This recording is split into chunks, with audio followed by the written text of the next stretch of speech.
Салют, people! З вами Human і як завжди ковточок смачної та корисної інформації для вас. Так, це воно.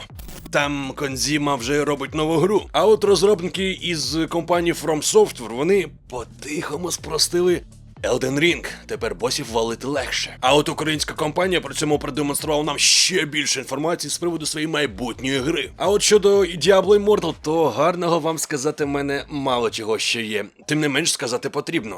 Тож починаємо. Я створив. Вже давно ходять чутки, що наступна гра від Кодзіми буде все ж таки горором. Проте, крім цих самих чуток, у нас з інформації було аж нічого. Але вже зараз ситуація потрошку, але все ж таки почала змінюватись. Наступною грою буде Overdose. Більше того, окрім можливої назви гри, також стало відомо, що акторка Маргарет Куеллі, якраз зіграла роль мами у Death Stranding, вона з'явиться у новому проєкті. А Том Хендерсон, який поділився новими подробицями гри, він розповів, що грати Overdose може бути як від третьої, так і від першої особи. І, до речі, за словами Тома, короткий ролик з грою, який до нього потрапив, там показується, як персонаж гуляє темними коридорами з ліхтариком, і після скрімера в кінці з'являються наступні надписи Game Over та A Hideo Kojima Game Overdose. І хоча поки ще жодних у нас доказів немає, то все ж таки є шанс, що Хідео Кодзіма продемонструє свою гру на Summer Game Fest. Можливо, він вже пройшов. Тож, можливо, він продемонстрував або не продемонстрував, напишіть у коментарі. А от такі, до речі, здогадки, вони з'явилися після того, як пройшла не конференція, а зв'язок по програмі Zoom між Хідео Кодзіма та Джефом Кейлі. Це ведучий SMG.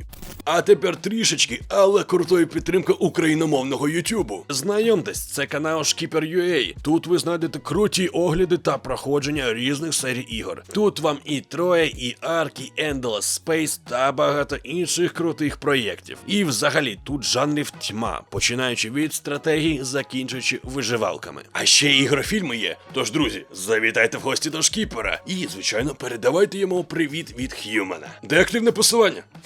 Красавчики, звичайно, в описі під відео. Якщо ви зараз граєте в Elden Ring та досі не можете пройти певних босів або якісь локації, друзі, зараз саме час повторити. І хоч From Software вони відкрито не казали про багато змін, як в локаціях, так і в босах та інших моментах, все ж таки із патчем 1.0.3 вони зробили багатенько всього. Хоча, якщо казати в деталях, то фікси зробили не лише босів. А про це нам детально розповів блогер з каналу Illusory Wall, тож, якщо вам цікаво, можете подивитися англійською мовою. І от тепер, якщо ви б'єтеся з кількома босами водночас, вас атакуватиме лише один із них, а решта чекатиме своєї черги. І тепер не буде такого, що доки ви б'єтеся з одним босом, а вам у спину, особливо ще й за межі екрана, прилітає якась стріла чи закляття. І, до речі, це далеко не вперше, коли From Software не повідомляють про настільки важливі ігроладні зміни в описі патчів. І фікси, вони стосуються деяких прибраних або змінених текстур. Наприклад, як прибрали лутбокс із Dark Souls. Хоча спершу це навпаки сприймалося як пасхалка. Або тепер при спригуваннях у місцях джерел духу ви вже не будете вбиватися так часто. І це круто, тому що раніше, радіуси вони відрізнялися. Тобто десь ви могли спригнути далеко і не померти, а десь навпаки. Проте, чи є сенс у нерфі саме босів в таких іграх? Чи не стає вона, таким чином казуальщиною? Напишіть у коментарях, мені цікава ваша думка.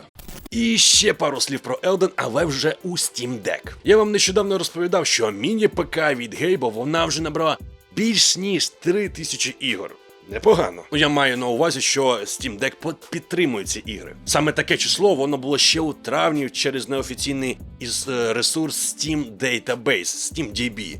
Але зараз вже червень, тож ігор ще більше. І от, будь ласка, Elden Ring зайшов у топ-10. Правда, нам не повідомили інформацію з приводу розташування, тобто хто в нас тут топ-1, а хто в нас топ-10, тим не менш. Інфа крута. І ось наші герої. Aperture Desk Job, The Binding of Isaac Rebirth, Elden Ring, Hades, No Man's Sky, Rogue Legacy 2, Slay the Spire, Stardew Valley, Vampire Survivor and The Witcher 3 Wild Hunt. І, друзі, якщо вам подобається мій контент, то я вам буду щиро радий, якщо ви долучитесь до мого патреону і зможете фінансово підтримати проєкт. Адже це наразі в мене єдиний прибуток, і я зараз повністю віддаюсь YouTube, намагаюся робити вам смачні та корисні ролики з ігрової сфери, індустрії ігор, майже кожен день, а іноді й кожен день. І навіть зараз працюю у мінус, бо я витрачаю свій час, багато свого часу, на текст на монтажі я вже делегував наших монтажерів, тож їм треба платити також гроші. Ну і канал зараз не має не реклам, не монетизації, тож от така реальна справа. Ну і якщо так прикинути, то $1 для вас на місяць, ну це ж невелика сума. Якщо таких, як ви, буде там 100 або 1000, ну, можна і поїстенький, можна і робити контент. Або можете більше $1. Тож я, друзі, буду щиро вам вдячний за будь-яку вашу підтримку фінансову, бо треба конкурувати особливо з російськомовним ютубом. Там і людей багато, і контент якісний. Нас теж начебто непогано, але тим не менш, треба працювати. Дякую. Ну що ж, українська компанія Godzilla Games, вона нам продемонструвала деякі арти, скріншоти з своєї гри All the Grid і сказала, що тепер кожного місяця вона буде нам демонструвати ці от красоти, які вони виробляють. А можливо ще й інші деталі. До речі, я вже розповідав вам про цю гру, так що якщо ви пропустили, дивіться тут. Сама ж гра Of the Grid – це королівська битва у кіберпанковому світі, але з акцентом на сюжетній складовій. Ну тому що гравці самі формуватимуть історію та ігровий процес. І, до речі, над сюжетом гри працював Ніл Блумкамп. Якщо ви не знаєте, то він був номінований на Оскар за найкращий адаптований сценарій. Проте можна буде і взяти участь у королівській битві на 150 гравців і зануритися в історію та сюжетні PvE місії. Ну а самі ж розробники назвали жанр цієї гри як Battle Royale 2.0. Ну а сам же реліз гри вони планують на 2023 рік. Якого місяця не знаю, проте нас очікує вихід і на ПК, і на PS5, і на Xbox Series S та X. Хто б що не казав, друзі, як би не відносився, тим не менш, ще 2 червня, коли був реліз Diablo, вона займала по завантаженню перше місце, як в App Store, так і в Play Store. Більше того, ще до повноцінного релізу вже понад 30 мільйонів гравців попередньо зареєструвалися, щоб зіграти у Diablo Immortal. А вже з релізом більш ніж у 40 країнах світу, у тому числі і Україна, і гра вийшла на перші позиції в топах безкоштовних ігор. Однак у діжці меду знайшли багато монетизації. Саме тому після цього рейтинг гри дуже сильно просів. Ну, обвал нижче позначки в 4 бали – це критично для такої компанії. А це ще дуже погано для Blizzard ще й в тому випадку, бо в них і так репутаційні проблеми. Ну, якщо ви стежили за ними, ви знаєте, про що я вам кажу.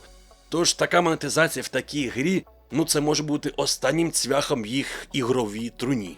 Але, як виявилось, монетизація була не лише однією проблемою у метелиці. Незабаром після релізу на Reddit та різних форумах почали з'являтися повідомлення власників смартфонів Samsung, де вони скаржились на технічні проблеми. І, як виявляється, на деяких мобільних пристроях Samsung із власними чіпсетами Exynos гра Diablo Immortal була неіграбельна. При цьому однією з найбільш поширених проблем є неправильне завантаження текстур. Ну а надалі цитата від Blizzard. Ми вивчаємо проблему, з якими людьми стикаються на деяких пристроях Samsung Galaxy, які використовують чіпсет Exynos, заявив представник Blizzard у коментарях Reddit та додав: на даний момент ми можемо відключити завантаження для цього переліку пристроїв, ну поки ми працюємо над вирішенням цієї проблеми. Просимо вибачення за це, і ми працюватимемо над виправленням та його підготовкою якнайшвидше. При тому проблеми із запуском Diablo Immortal вони схильні не тільки для старіших пристроїв, таких як там Galaxy S10, Note 10 та A51 5G. Також власники нових моделей по типу Galaxy S22 також скаржилися на проблеми з текстурами. При цьому на версіях телефонів Samsung, або не тільки Samsung, взагалі, де використовується процесор Qualcomm, там проблем немає. Тож тепер цікаво, що там за косяки, софт, чи хард, чи сама гра. Ну а на сьогодні, друзі, у мене для вас все. Я вас чекаю, звичайно, на своєму стрімерському каналі Human Ваш кепські стріми. Ну а з вами, як завжди, був Human і як завжди, кайфовий вам гри.